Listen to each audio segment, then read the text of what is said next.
सबसे पहले इस एप्लीकेशन को देखें, एक सिंपल सी बजट ट्रैकिंग ऐप जिसका प्राइस $1000 है। अब यहाँ पर आप ध्यान से देखें कि इस पर 13 सेल्स भी आई हुई हैं, मतलब 1 सेल का INR में होता है 89,000 रुपीज और टोटल अर्निंग की बात करें तो लगभग 11,50,000 के समथिंग होता है, सिर्फ एक इतनी सी सिंपल एप्लीकेशन से। और मैं सच बताऊं, ऐसी एप्लीकेशन बनाना सुपर इजी है, आप इमेजिन भी नहीं कर सकते इतना इजी है। आज की इस वीडियो में हम इसी टाइप की एक फुल स्टैक एप्लीकेशन बनाएंगे, साथ में front end back and database, और सबसे बड़ी बात, इसके लिए आपको कोई भी कोडिंग की नॉलेज की जरूरत नहीं है, ना ही कोई इन्वेस्टमेंट की, कम्प्लीटली फ्री। सो वीडियो को एंड तक जरूर देखिए क्योंकि आज का सेशन सही में गेम चेंजिंग होने वाला है। और अगर आप भी AI ऐप डेवलपमेंट को प्रॉपरली सीखना चाहते हैं तो कंप्लीट कोर्स की लिंक आपको डिस्क्रिप्शन पे मिल जाएगी। वेबसाइट को एक बार जरूर चेक कीजिए और आज ही इनरोल कीजिए। Now let's start the video.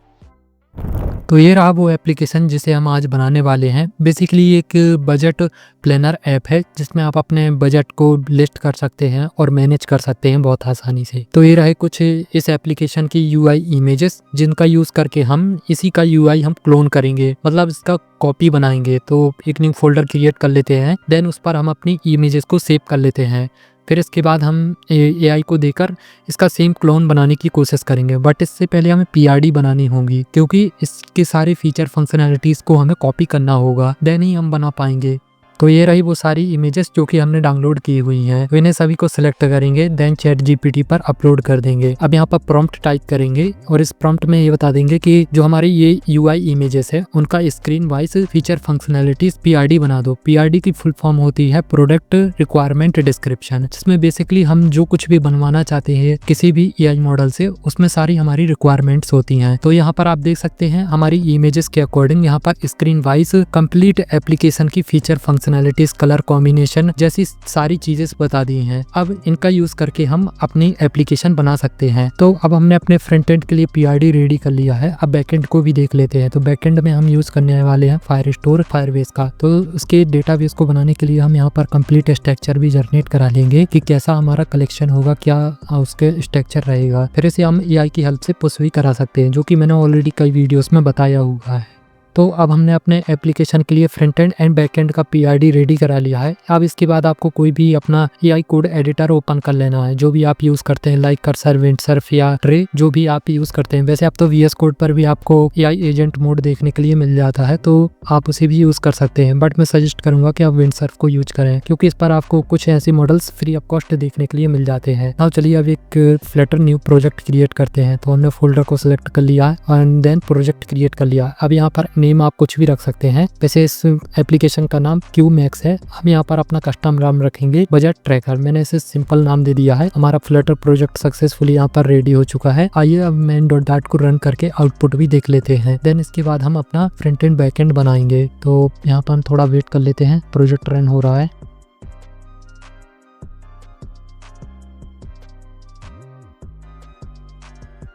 Now अभी आप देख सकते हैं हमारे एप्लीकेशन का आउटपुट कुछ इस तरह दिख रहा है।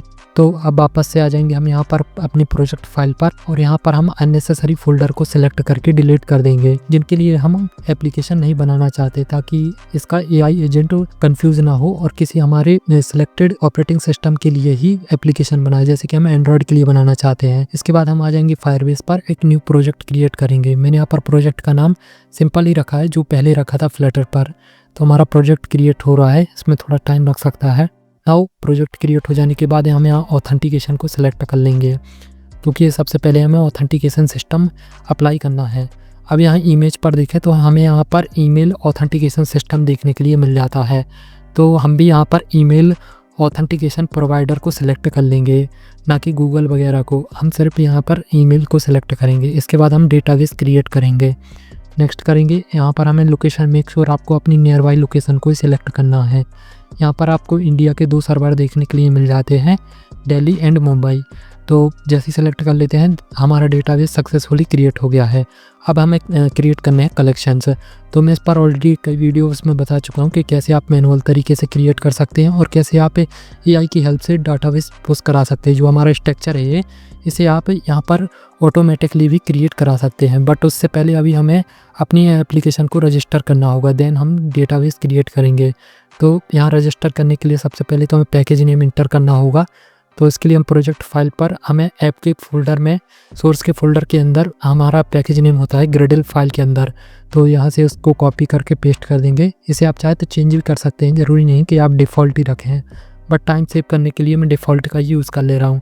इसके बाद आपको ये जेसन फाइल भी डाउनलोड कर लेनी है। इन डाउनलोड की हुई जेसन फाइल को आपको एंड्रॉयड के ऐप फोल्डर में इंपोर्ट कर लेना है। मेक श्योर इसका कुछ और नाम नहीं होना चाहिए, service Google service dot JSON ही होना चाहिए, नहीं तो ये काम नहीं करेगा और आपका फ्रंट एंड बैक एंड के साथ सही से कनेक्ट नहीं होगा, तो ये मेक श्योर कर लेना है। अब इसके बाद हम यहाँ पर डेटाबेस को पुश करा लेते हैं, तो मैं जल्दी से पुश करा लेता हूँ। तो आप यहाँ पर देख सकते हैं हमने अपना डेटाबेस पुश करा लिया है, और जो हमने जीपीटी से अपनी पीआरडी में बैकएंड के लिए स्ट्रक्चर रेडी कराया था, ये वही स्ट्रक्चर है, बस मैंने इसे जेसन में कन्वर्ट करा के या इसे पुश करा लिया है। अगर इसे आपको करना नहीं आता तो मैं एक डिस्क्रिप्शन पे लिंक दे दूँगा, वो देखकर आप करवा सकते हैं, जिसमें मैंने डेडिकेटेड तरीके से बताया है कि कैसे आप ये कर सकते हैं, ताकि आपका टाइम सेव होगा मैनुअल तरीके से करने से अच्छा।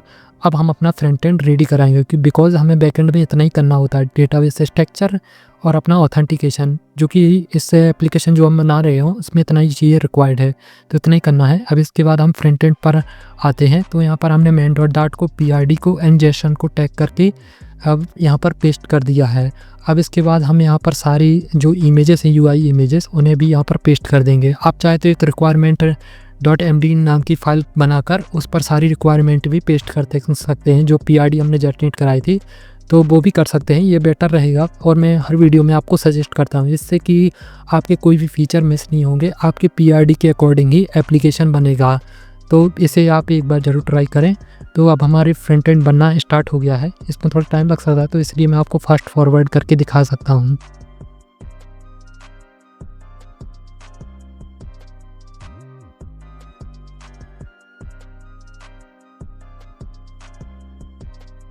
तो ऑलमोस्ट 15 मिनट में हमारी कंप्लीट एप्लीकेशन का फ्रंट एंड रेडी कर दिया है। यहाँ पर आप देख सकते हैं कंप्लीट मॉडल से, स्क्रीन से, प्रोवाइडर, सर्विस, सब कुछ रेडी कर दिया है।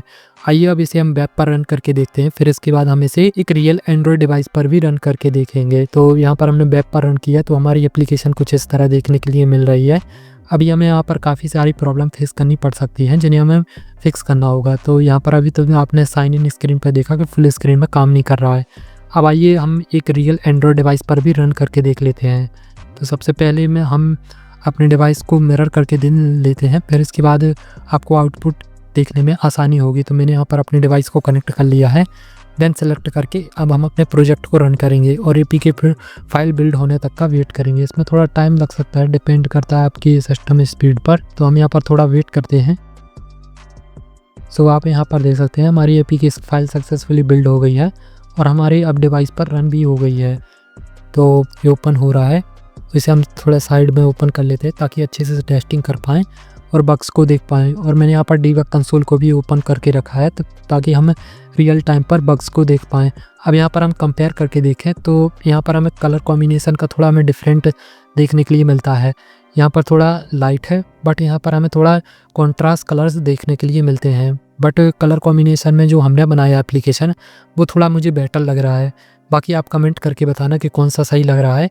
अब एक न्यू अकाउंट क्रिएट करते हैं और बाकी की चीज़ों को भी देखकर कंपेयर करते हैं। तो हम यहाँ पर full name, email address, phone number, password, confirm password inter करके एक न्यू अकाउंट क्रिएट करते हैं। फिर इसके बाद हम इसे बैकएंड पर भी टेस्ट करेंगे कि वहाँ पर डाटा से रिसीव हो रहा है कि नहीं। तो जैसे ही हमने अकाउंट क्रिएट किया तो हमें यहाँ पर एक एरर देखने के लिए मिल रहा है, जो कि यह रिस्पॉन्सिव साइज इशू प्रॉब्लम है, या सही से एलिमेंट की साइज़ को अलाइन नहीं किया गया है। तो यहाँ पर देखने के लिए मिल रही है। और यहाँ हम अपने क्रेडिट कार्ड को ऐड कर सकते हैं, जो कि आपको इस स्क्रीन में भी देखने के लिए यहाँ पर मिल रहा है, जो कि परफेक्ट तरीके से वर्किंग है। जो कि हमारा फर्स्ट स्क्रीन है वो यही है, तो ये तो सही है। और यहाँ पर हम देखें तो यहाँ पर हम और यहाँ से हम अपने ऐप पर ट्रांजैक्शन को ऐड कर सकते हैं, उसका title, amount and category select करके। तो मैं यहाँ एग्जांपल के लिए यहाँ पर फॉर शॉपिंग टाइप कर दिया टाइटल, एंड यहाँ पर हम अमाउंट टाइप करेंगे, कैटेगरी एंड नोट टाइप करके से करेंगे ट्रांजैक्शन को ऐड। तो यहाँ पर हमें एरर देखने के लिए मिल रहा है, बिकॉज अभी रिस्पॉन्सिव साइज इशू देखने के लिए मिल रहा है। तो हम इसे आगे चल के फिक्स करेंगे। और यहाँ पर हम कैलेंडर स्क्रीन या आप ग्राफ स्क्रीन को देख लें, तो यहाँ पर हम देखें इस स्क्रीन में जो हमारा एप्लीकेशन यूआई है, तो यहाँ पर एक मिस्टेक हो गई है। जो हमारा ग्राफ होना चाहिए वो कुछ और स्क्रीन है और जो हमारा ट्रांजेक्शन स्क्रीन है वो कुछ और है। मतलब यहाँ पर गलत तरीके से बनाया गया है। आई थिंक ये एआई की गलती के कारण हो गया, पीआरडी में गलती हो गई होगी, तो यहाँ पर हमें गलती देखने के लिए मिल रही है। बट ये सही भी है, कोई गलती नहीं है, हम इसे गलती नहीं मानेंगे। और यहाँ हम कैटेगरी को देखें तो कैटेगरी तो प्रॉपर वर्किंग है और यहाँ पर हमें यूआई में कोई भी सेटिंग की स्क्रीन देखने के लिए नहीं मिली है, तो यहाँ पर हमें सेटिंग की स्क्रीन देखने के लिए मिली है। अब आइए हम यहाँ ऑथेंटिकेशन पे चेक करें बैकएंड पर, तो यहाँ पर जिस अकाउंट के थ्रू हमने ऑथेंटिकेशन किया था ईमेल अकाउंट के थ्रू, वो यहाँ पर देखने के लिए मिल रहा है। इसका मतलब हमारा ऑथेंटिकेशन सिस्टम प्रॉपरली वर्किंग है। अब आइए हमने जितनी प्रॉब्लम देखी है उन सबको एक साथ फिक्स कर लेते हैं, फिर इसके बाद डायरेक्ट फाइनल आउटपुट देखेंगे।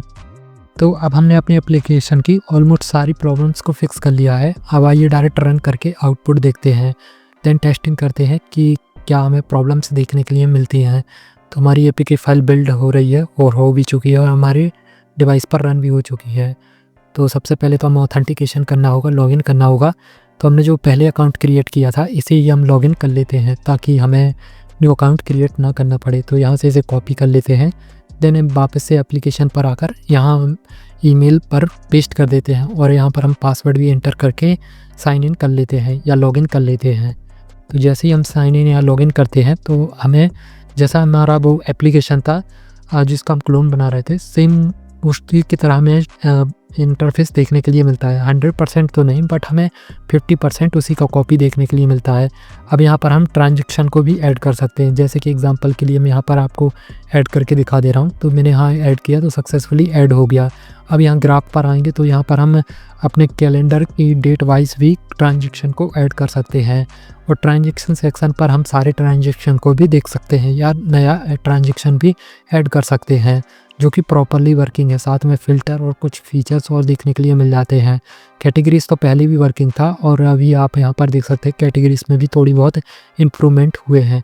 अब यहाँ सेटिंग्स पर आए तो सेटिंग्स पर भी मैंने काफ़ी इम्प्रूवमेंट किए हैं और काफ़ी फीचर्स को वर्किंग बनाने की कोशिश की है विथ बैकएंड के साथ। अब यहाँ पर हम अपने इस एप्लीकेशन को इस पेड एप्लीकेशन के साथ कंपेयर करें तो हमने 100% तो नहीं बट बहुत ही कम टाइम में हमने 60% ऑलमोस्ट इसका क्लोन रेडी कर लिया है।